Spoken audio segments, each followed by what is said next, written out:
Welcome to another segment of C.R.P.H.A. Business Advocate, or better yet, C.B.A. Still C.R.P.H.A. Business Advocate. Today's topic is of two companies. One in the beverage morning, afternoon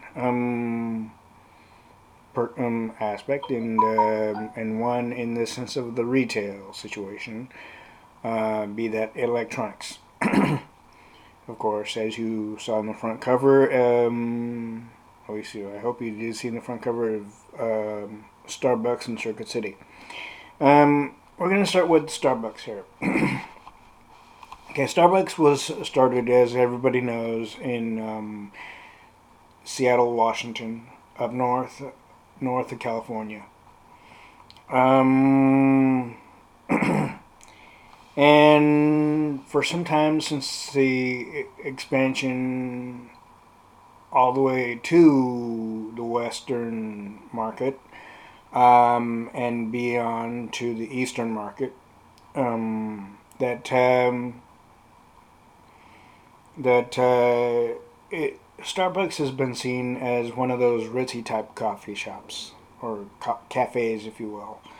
Um, and yet, aside from the fact that they were helped in some respect by the owner and founder of Pete's Coffee, um, the the general look of their cafes,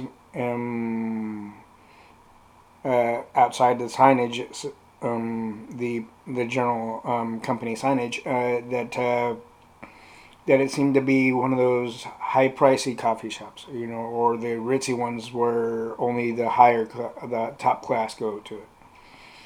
But yet, the other aspect of it is that they're just moderate to low grade anyway, and it really doesn't really matter the location.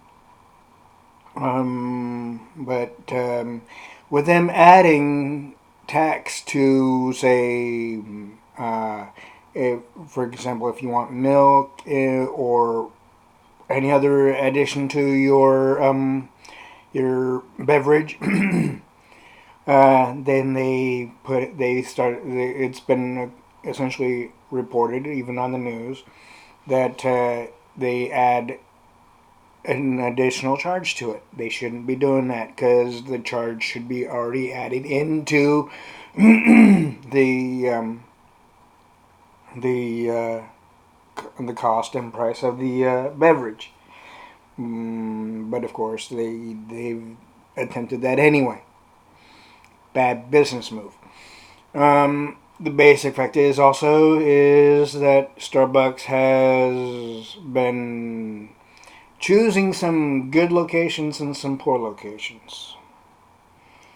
And this, in the case of various locations in California, very poor locations.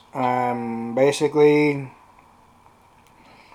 the one over in P Street in Sacramento, and the ones in the Santa Clara County area from Palo Alto, all the way all the way to San Jose, and also in Pacifica, if at all, and if at all in Half Moon Bay, or the San Mateo County area. Very bad locations. So generally, they're not as ritzy as they want to look. The basic fact is that they're just like any other coffee shop, although they have a better taste, in my opinion. Um, in the sense of, say, frappuccinos, for example, and better than Pete's Coffee, and yet Pete's Coffee is a, you can call it, subsidiary of Starbucks, not really a full-on competitor. Uh, be that because of the fact is, as I said before, the the the owner and founder of Pete's Coffee has helped them out, helped the Starbucks founder out, in where for the beginning of Starbucks that they used the same coffee beans and coffee grounds, if you will, for some time until they were able to afford to get their own.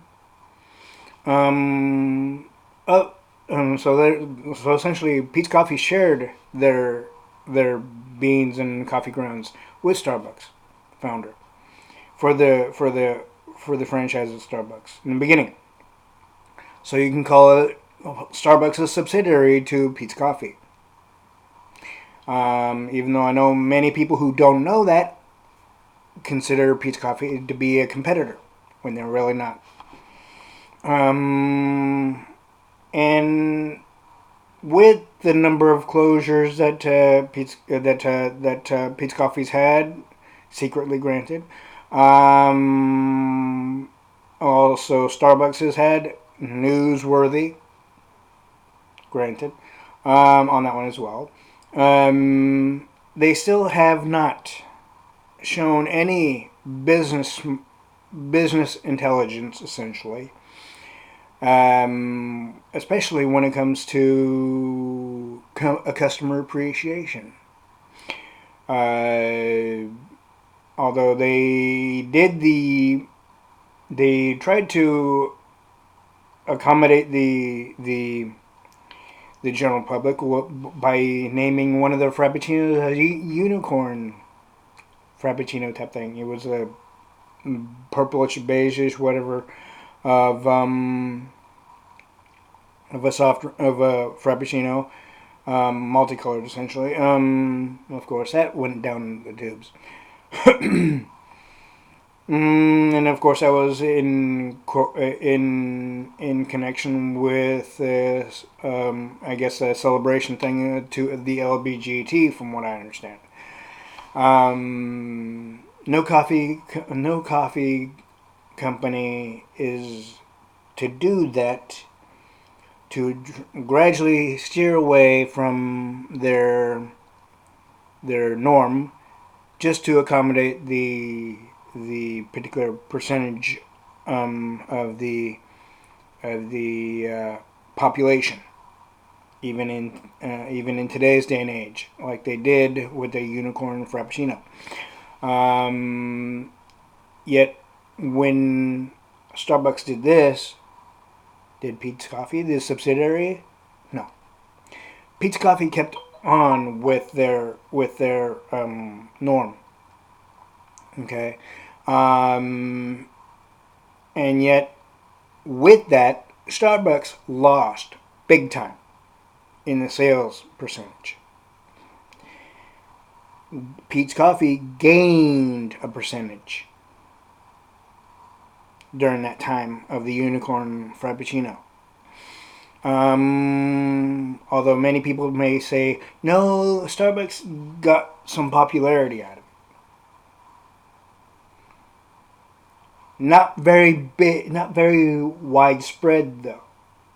Yet Pete's Coffee got a widespread population of those who would be Starbucks customers due to the unicorn frappuccino, to Pete's Coffee and various other cafe outlets. Be that, of course, Starbucks competitors, and of course, Pete's Coffee still is the subsidiary, or you can call it a secret sister store to Starbucks. And aside from the fact of that, Starbucks has had some major issues, and I can say that honestly that Starbucks is still having some issues because they're not really accommodating the customers when it comes to seating, due to the size of the structure, or the size of the layout of the cafe, if you want to call it a cafe, even though in the way it is. But they have accommodated the consumer, um, outside of Pete's Coffee in this one, where they have done the Frappuccino store bought drinks. Pete's Coffee has not done that, although Pete's Coffee has done the coffee grounds thing equal to Starbucks. The only difference is that Pete's Coffee, from what I gather, until I get additional information, is that Starbucks has put out the ones that give migraine headaches, head strains. Um, the ones that are stronger than they should be, really. Because not very many people can handle too strong of caffeine type drinks, even in the coffee ground aspects, and that doesn't mean the people who can't are weak or not. It doesn't mean that at all. But the basic fact is, I can tell you that I tried one of their coffee grounds when I was married. Before I joined a church that I'm currently a part of. Um, and believe me, I got a major headache. So did my now ex-wife. But but outside of that, Starbucks has not really gotten the gist, if you will, of the appropriate business. Um, the business sense, in the sense that knowing what the general public wants and would accept, essentially. Even in their own cafes, locations, even the ones that you see inside stores like Safeway and various others, outside their own locations, outside of the in-store locations. Um, but I can tell you they have been flourishing pretty well in the beginning in the 1990s, but since then they've kind of lost touch with the general public, and they've lost focus, much like another a particular business that we'll be talking about later in this video. Will Starbucks ever get the hang of what's really wanted and expected from the general public? Who's to say? But I know there are many people. There's maybe a moderate to maybe a little higher than a moderate percentage that are accepting of the business practice of Starbucks, but there are those that are not, because it's the way they present themselves at times, and to some respect, to some people that are even new to the general surrounding in various locations. It could be that well, I can't go in there because they look like they're too expensive, or I can't go in there. I don't fit the general population of those types of customers. Like I'm sort of like questioning themselves, essentially, the customer. When a company has a customer question themselves on whether they can afford it, that makes the customer turn away, even when they can afford it, which basically can easily hurt a business. But also, what can also hurt a business is what Starbucks did again, in which was the unicorn drink. What Starbucks also has been doing was trying to celebrate the holidays in their own aspects, but they have done it in the most illogical business sense of way to decorate their packages. They don't have like their coffee ground packages. They're instead of going by just the basic norm by maybe putting a little symbol of a Christmas symbol, or whatever, or even the holiday, or like a Thanksgiving, or a symbol of say Halloween or whatever. But yet, of course, the one thing is that when a company does that, and when I know for a fact that Starbucks cannot afford doing that a whole hell of a lot, the basic fact is that that's where they lose money. And as they do that, the other ones gain money, like pizza coffee. Now, the one thing is that the one thing is that Starbucks has had its ups and downs, like any other company.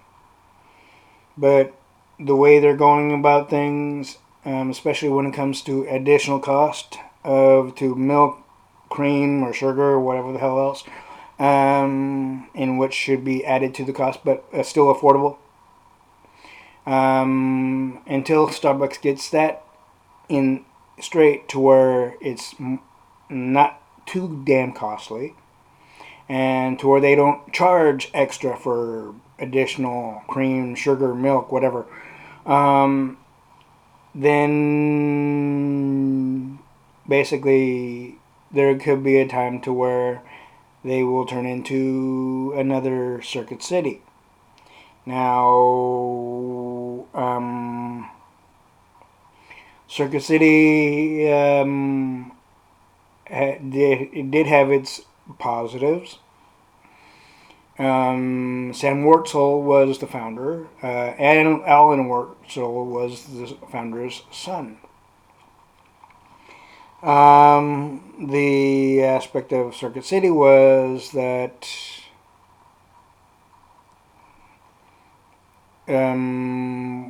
it wasn't Circuit City. It wasn't named Circuit City in the beginning, although Circuit City was put into the business circuit, if you will, in the 1970s. And of course, there was still Ward's TV, which was owned by Alan Wurtzel's father, Sam Wurtzel, and who started the company in the first place. Of course, Sam Wurtzel started the company behind a tire auto part. Tires like an automobile tire shop type of thing. In what he was generally able to make big time success out of. Although he started with the what was known to be the one of the known brands known as Olympic TVs. Granted, he didn't have any shelf space or nothing, but he used the boxes that the TVs came out of, and put those TVs on top of those boxes. But Sam Wurtzel did a very smart business practice, which was what we known to be a rent to own. Of course, that concept faded for a bit, and then in the 1980s it came back with RTO and various others. But outside of that, Sam Wurtzel did a very good business practice. He also added to the points to that you don't see much at all, except for from separate businesses when it comes to TV repair or stereo repair. Um, that where of course Sears did this, where for washers and dryers and refrigerators and such like that. But Sam Wurtzel did it for TVs, where if the TV went out or was not in operation in the first after you brought it home, that he would have someone come down to take a look at it, see if they'd be able to do anything, and if not, then they'd be able to take it out of your house and replace it with one that does. From what I gather, was at no cost, which was a very smart business sense because it was basically the customer in question was already paying for the rent to own thing via the contract anyway. And I could say that Sam Wurtzel did a very smart ongoing thing to where it was like where the business practice went over to to where he was able to get a bigger showroom. Of course, this was a two-floor showroom, showroom building. But I believe the showroom building, the main showroom building, that he was able to make a double-sided signage of his own and call it his own location outside of the automotive tire shop and garage. He was able to also expand to sell the stoves and refrigerators, washers and dryers, from what I gathered, or just maybe generally the beginning was mainly stoves and refrigerators in that sense. But I'm sure at some point it would have gone to washers and dryers. But around the 1970s, and I'd say mid-early 70s, Sam Wurtzel's son, Alan Wurtzel, eventually took over after he helped his father with the acquisition process of other electronic store retailers, and only one in the hi-fi aspect of the electronic retailing was the successor. So of course the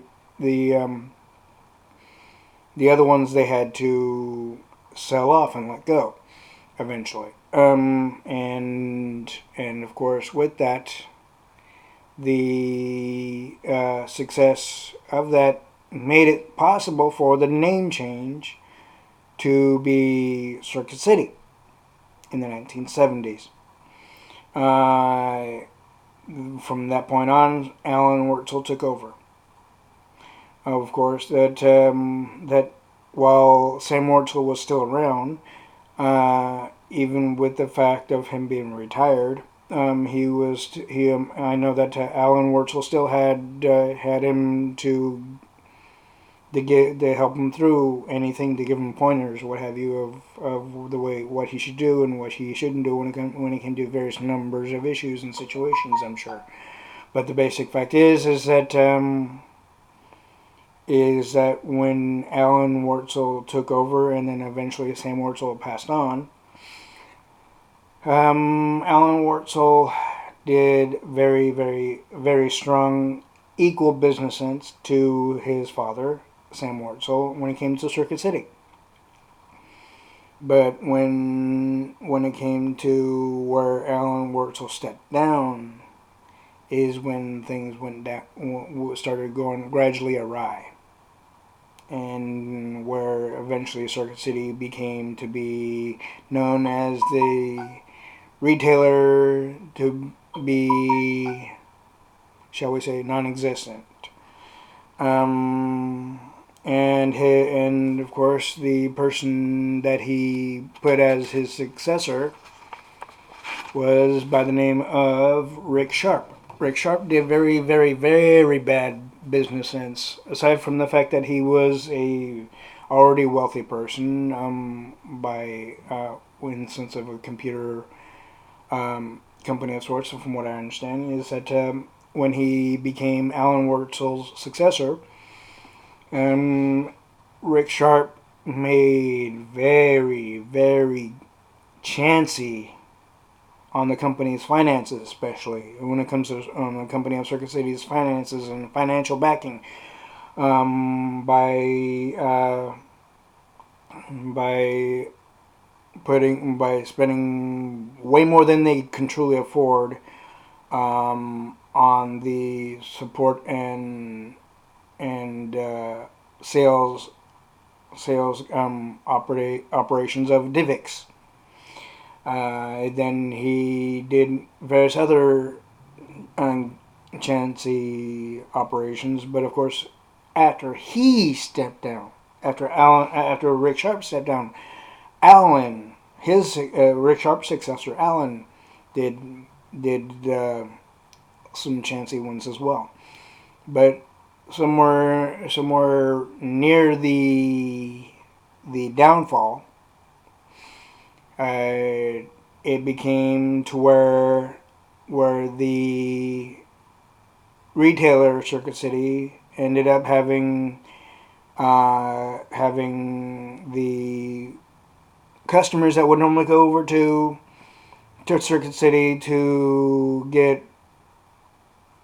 stoves, refrigerators, and such like that, besides TV stereos.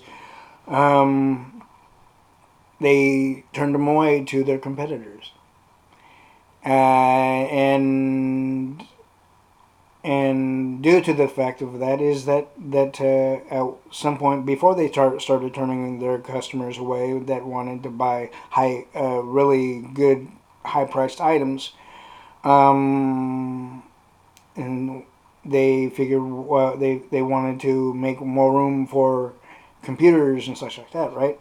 But you know what though?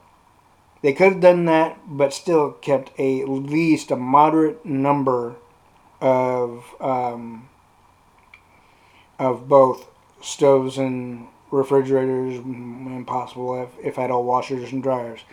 But they didn't. They instead decided to get out of the appliance sales,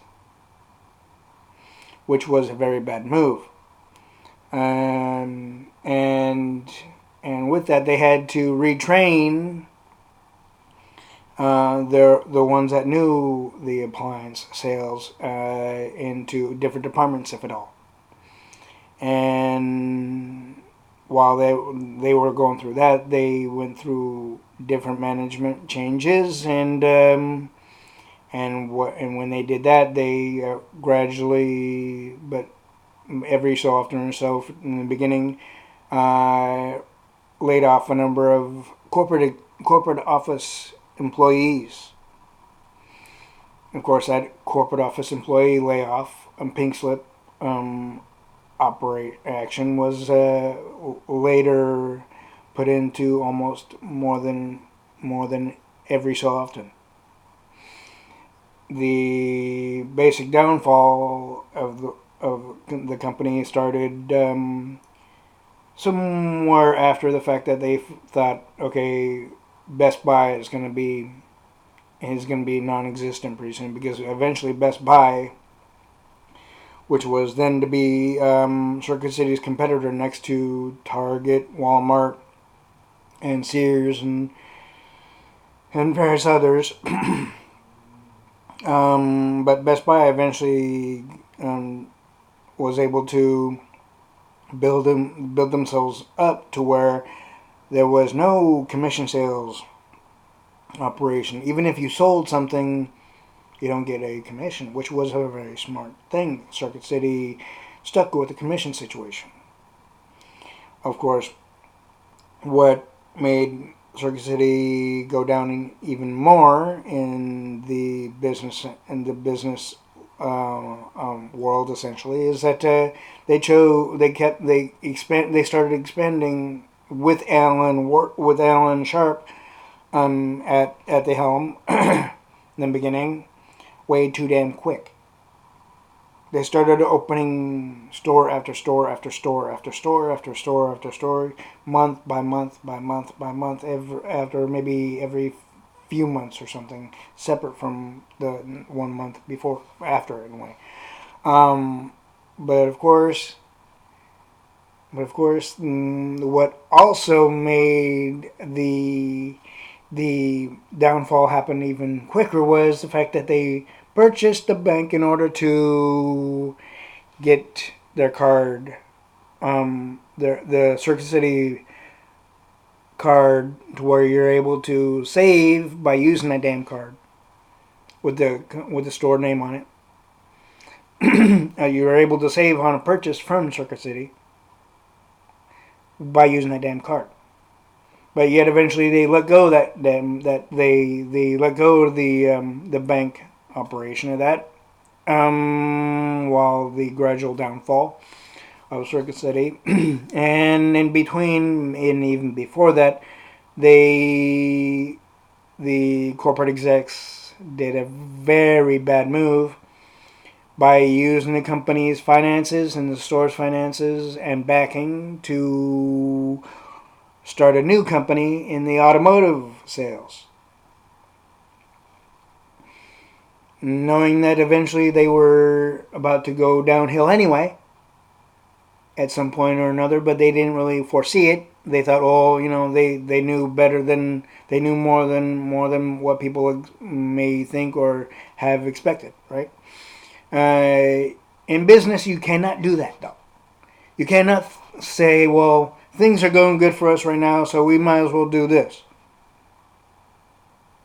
You need to keep on pretending that shit is about to go down the tubes faster than hell, even though it's not. You need to have financial backing build up as you use a percentage of the financial percentage to keep the business going.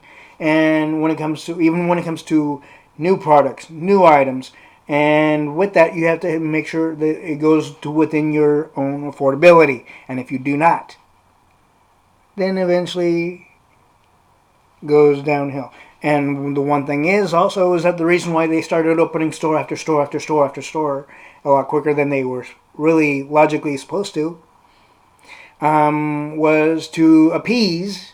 It was only to appease the stockholder through the NYSE, the New York Stock Exchange, and instead of appeasing the customer, instead of doing things that would make the customer want to come back and still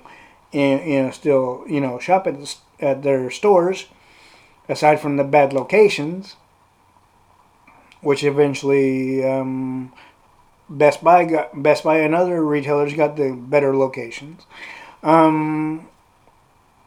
Circuit City lost focus. So did obviously Rick Sharp and Allen. And this was all happening when Alan Wurtzel was in the retirement aspect, although he wasn't fully retired at that point. And I can tell you honestly that when Circuit City did these actions, it didn't help them the slightest. It did not help them the slightest at all. It made things worse for the company. It made things worse for the employees, both in the corporate office as well as inside the stores. And here's the one thing: they laid off the employees in various numbers of stores, and offered to hire them if they were willing to work for less pay. Bad move there too. But of course, they didn't give the same option to the corporate office employees. Then eventually, when Allen was in the helm at the helm of the operations of the store and the company in general, all in one, of course. Um, it got even worse. He followed the same. He followed the track that Alan's then friend Rick Sharp went on. Instead of completely revamping everything, and even while they were opening more and more stores with Rick Sharp, they ignored the ones that needed upkeep. The ones that were currently still open that needed upkeep, restructuring, maintenance, various other things, right? And and that can also hurt a company. With the fact that you cannot do a speedy um, base of opening store after store after store, wasting the company's finances on opening every store, regardless of how well you're doing. Because eventually, if you do that and ignore the ones that are open and that need upkeep and attention, and where you need to spend the money to take care of those particular situations or issues, basically both, that's where you can lose customers, you can lose sales percentage, you can lose the competitive edge. Circuit City with Rick Sharp and Allen thought they knew more. They thought they knew better than the average person. They didn't, which ended up to where many people who have been with the company from the very beginning, and the ones that have been with the company even since the 1970s, and the ones that have been with the company even through the 1980s, they lost big time because of the bad business practice done by Rick Sharp and his successor Allen. But the only positive part of it was that the then employee of Circuit City that became CEO and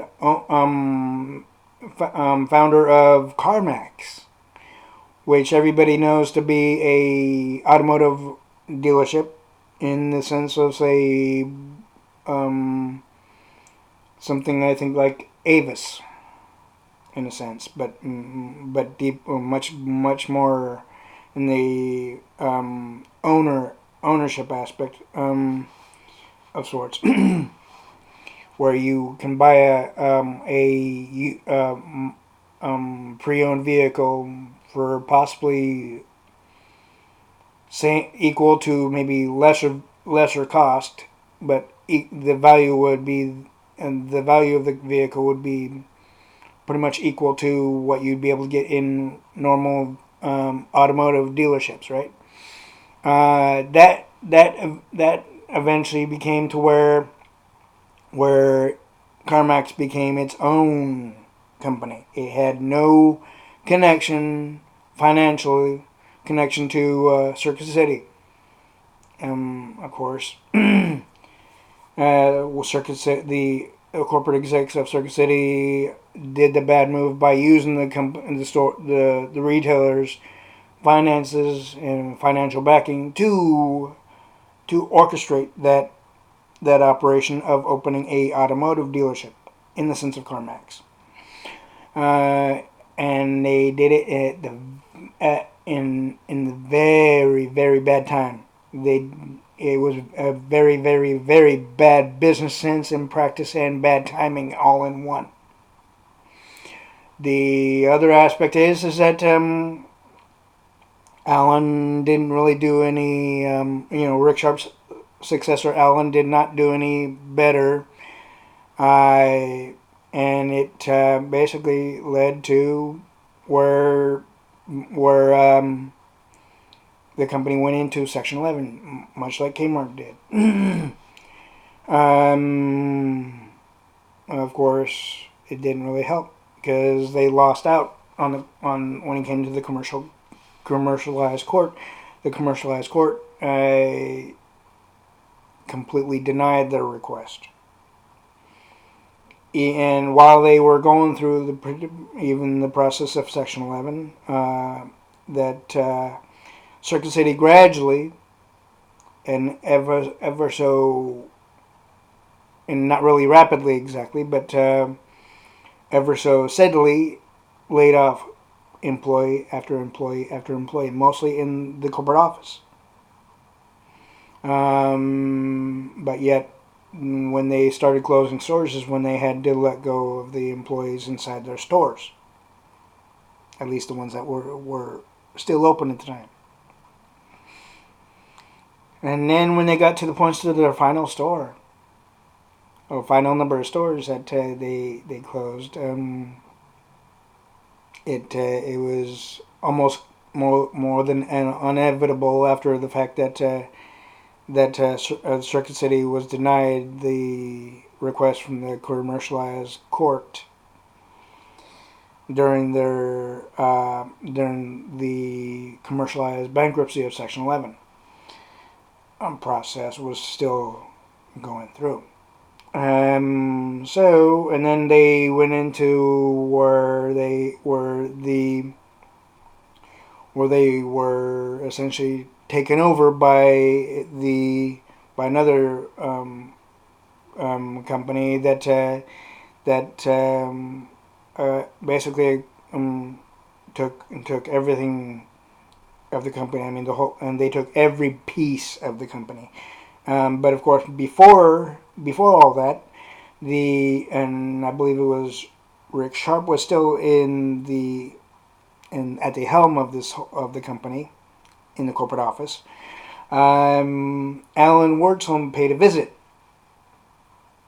I believe with his father, or it could have been his father, paid a visit. And Sam Wurzel paid a visit to the corporate office by himself, or it could have been at times one and then the other.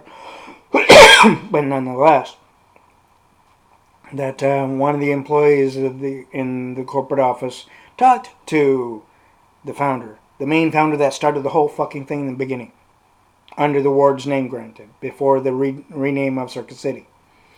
It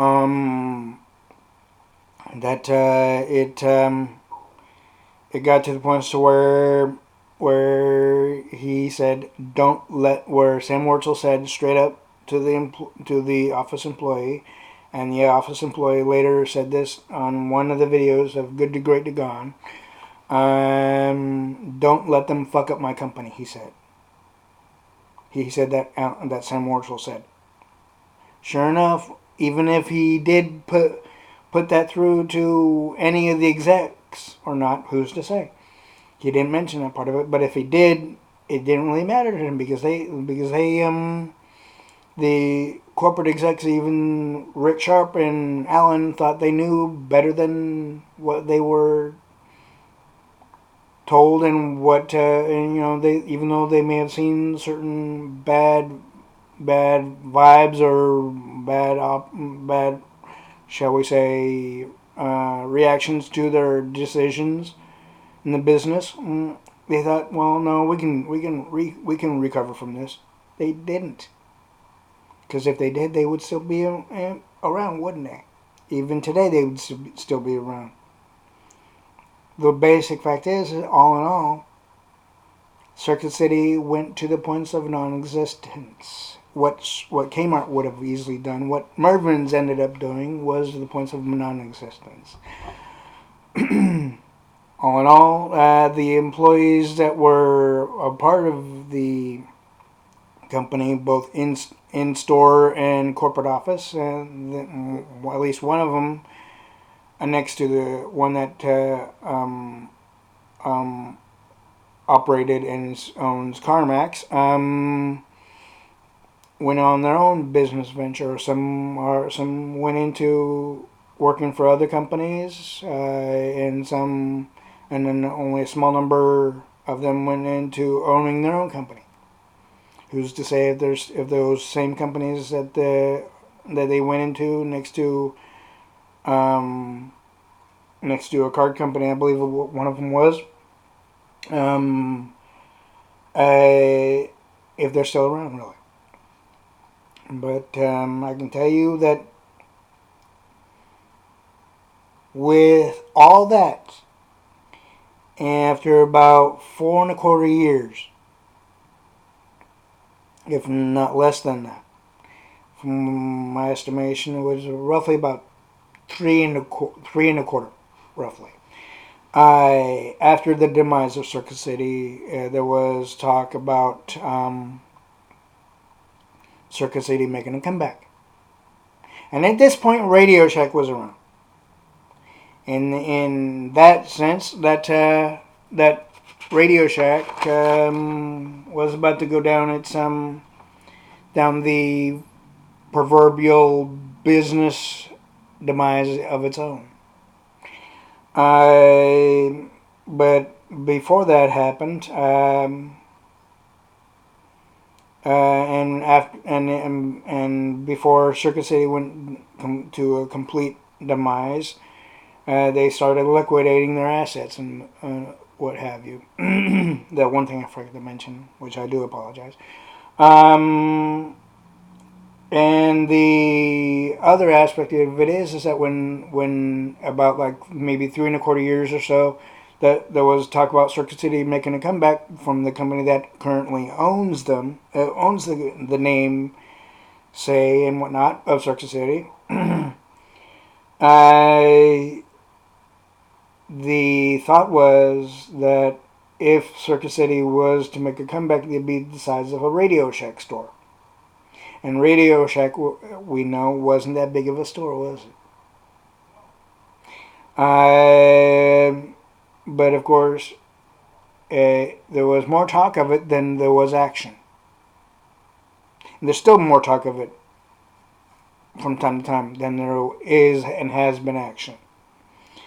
Then even with it going on, that would Circuit City possibly making a comeback, which kept on being talked about. Nothing came into fruition. Uh, then eventually, Radio Shack went in its own gradual demise. And I know this video is directed towards Circuit City as well as Starbucks, but I might as well add the aspect of Radio Shack on this one. Radio Shack did its own bad business practice. It The corporate execs of Radio Shack also essentially did the same thing that Circuit City did by putting their reputation in the partial hands of Verizon Wireless. Circuit City did this. And I believe it was at some point Radio Shack did the same thing, but with Sprint to start with. In the sense of selling and accommodating the Sprint retail part of the mobile phone sales, and the company of Sprint as well as Circuit City did for Verizon. And instead of focusing on what they were known for, just like Circuit City did, and why people came over to them like Circuit City did, they focused too much on the mobile phone sales and ignored what helped them become as big as they were. Now, when you do that in the business, you can totally say adios to your company with one big bad move, and your company is done for. With Circuit City and Radio Shack, it took various decisions. Circuit City did at least about four different bad business practices and gambling on their own by using their own financial backing as well. Radio Shack did the same thing, but by mostly focusing on a new one, a new uh, accommodation, being the mobile phone um, sales versus what helped them become who they were.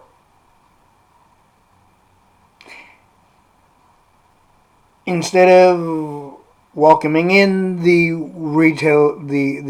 mobile phone, but still focusing on what they were known for. That they could have easily done both. Had one half of the fucking company, even in the corporate office, especially, and as well as their stores, focus on what they were known for, and then hire a small number of people in the beginning to accommodate the customers on the mobile phone. Circuit City didn't do this. Circuit City took out one of many, actually two of many of what they were known for, which was the appliances, which was a high ticket item. Then eventually they gambled on by getting Divixin, as I mentioned earlier. Then they started gambling more and more, even with the aspect of CarMax. Now Circuit City's Alan Wurtzel, the son of Sam Wurtzel, I don't know if he's alive or not. If he isn't, I'm sure he's still going to be remembered. I don't know. I'm not going to say he's dead or not either, but but the basic fact is that he outlived, and he even said this on the documentary of Circuit City, Good to Great to Gone, even in the book, that he outlived the company. He called Circuit City the baby, which basically in a way it is. It was. Because Ward's TV store was his father's baby. No matter the size that it gradually became, even after acquisitions and such, it still is the child of the founder. Just like Long's was a child, the stores of Long's was the child of Tom and Joe Long. The stores and company of Mervin's was the child of its founder. So on and so forth. It goes on from that. With other stores and other retailers and such like that. The one thing is that the more bad business practice and the more you gamble on things that you don't really have the financial backing, even if regardless of the popularity, because you can't really guarantee that things will still go good even though you gamble with the company's finances. This particular thing with Starbucks can definitely happen. They've made bad business practice moves of their own. So far, they were able to recover from them. But eventually, if they're not careful, Starbucks can find themselves in the most, shall we say, awkward and financially straining situations and issues, much like Search City and much like Radio Shack did. Of course, eventually the same thing happened to Toys R Us when they connected themselves with Amazon. Eventually, they lost out big time on that one, didn't they? Because Amazon refused to let go of the contract contractual agreement, which basically made Toys R Us lose out not only in sales but also in other aspects. Which eventually Toys R Us went downhill, and closed a number of stores ever so gradually, much like Circuit City did. And I'd say a little bit before the demise of Toys R Us in the beginning, that the founder passed away. The then after the founder passed away, then the downfall of Toys R Us started to begin in full force, basically. Not so full force in the sense of being noticed. It went into different, shall we say,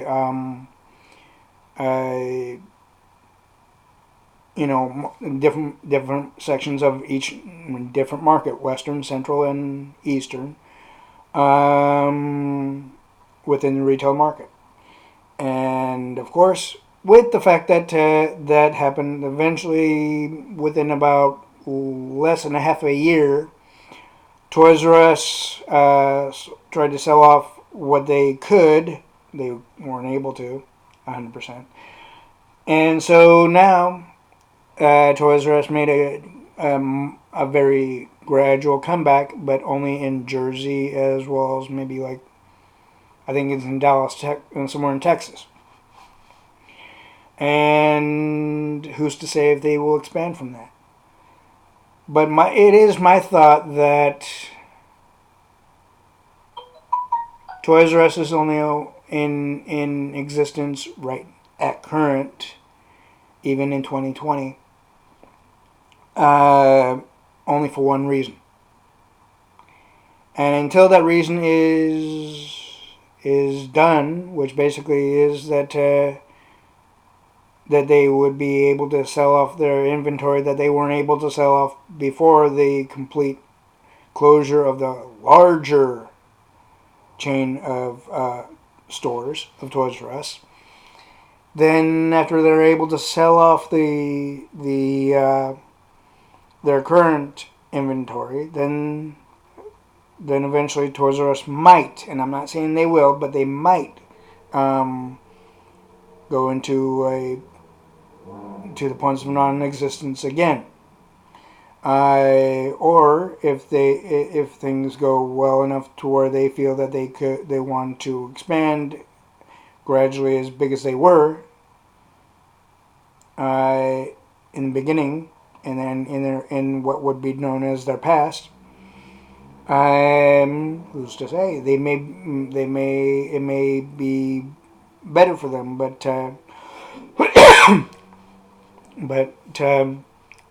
with that, it hasn't really been said if they have any still contractual connection to Amazon yet, as they did before the complete closure of every one of the stores across each market, each other market of the retail market.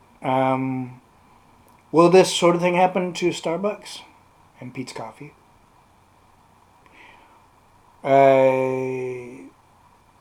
Or will it happen to Best Buy? Because it's been gradually close. Again, even after Circuit City went down, Best Buy had some financial particular issues again.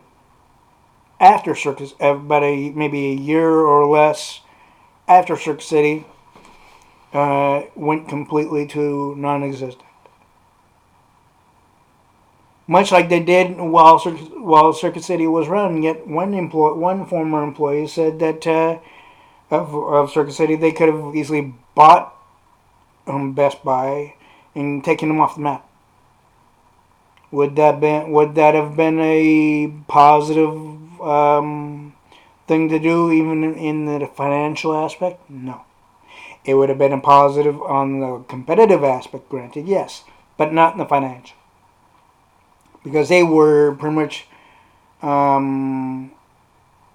in the huge question mark on where they were, because eventually they were Circuit City essentially focused on their competitor and not within their own company. They kept on focusing on what the competitors were doing and not what was happening within their own operation. That right there is another bad move. One should never do that. You can pay attention to your competitor and see what they're doing, but still have full focus on your own operation in business. But also never lose focus of what makes the company a success is the general public, being the consumer. It's not the NYSE. It's never been the NYSE. It's always been the consumer, the customer, the satisfaction, the return of said customers. That's what made longs so popular. Along with that, the more the quality stayed strong, and the more the attention to within the company and to and for the customers became stronger, the better the company became and the bigger the company became, and the more successful the company became on top of that. And with that, the well known for that the company became.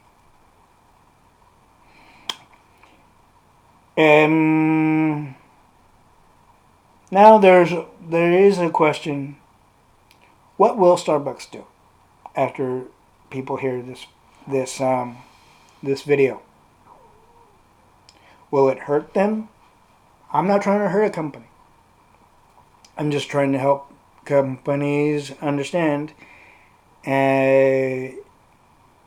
many different things, and with that the general per capita of each business has its own, shall we say, longevity. But of course, the longevity can continue as long as the financial backing is able to support it. And in order to keep that financial backing strong, you need to focus on your own. You can gradually focus on every so often or so your competitor. But never lose focus on what made your company a success. And as big as it's been, or is, or will be, and even can be, if you're a startup.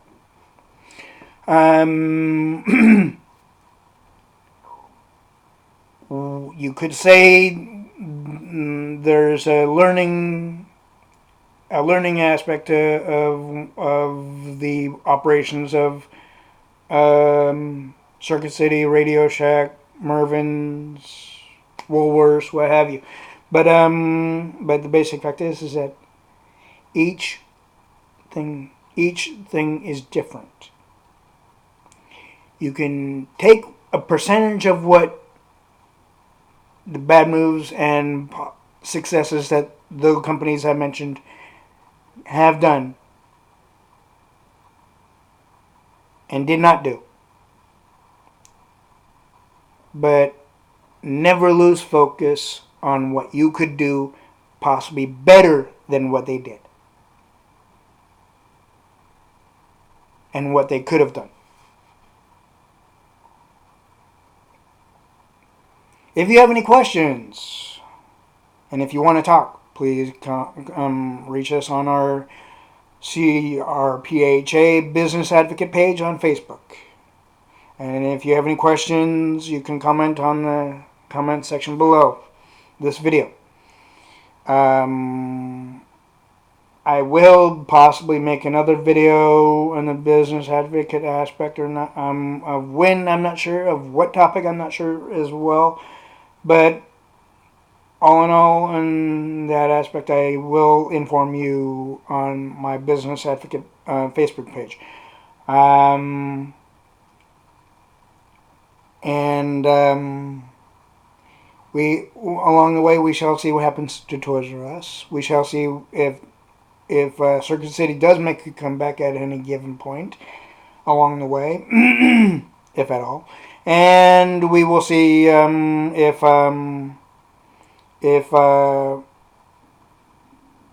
Toys R Us does either expand from just the two store location aspects to what they were in their past, or go completely to the points of non-existent, much like Kmart is doing due to Sears Roebuck's corporate office bad business moves.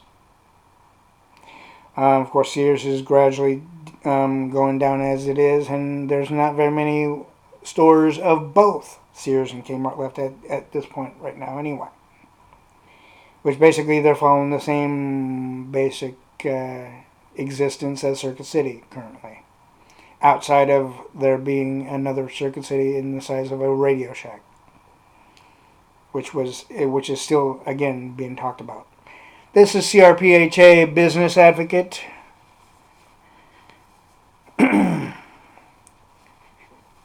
Never give in, never give up, but also never lose focus within your own company and what's making it a success. For the more we focus on our companies, the better things can be. Even for ourselves. And we cannot be... There's one other thing though too. You cannot use your success for your own personal home living. Because your home living is not due to the company 100%. It's due to the different thing, a totally separate thing from your company. Because you're supposed to have financial backing for yourself and financial backing for your company, totally separate. Because if you use the financial backing of your company for yourself, your personal, as in a moderate to maybe small or moderately large percentage for the company equal to yourself, you're not really doing anything positive, and eventually that shark's gonna catch up on you, chomp on your ass big time, and that company will go into the points of where you have to liquidate shit, and to where your company will be no more. This is C.R.P.H.A. Business Advocate. Have a good day.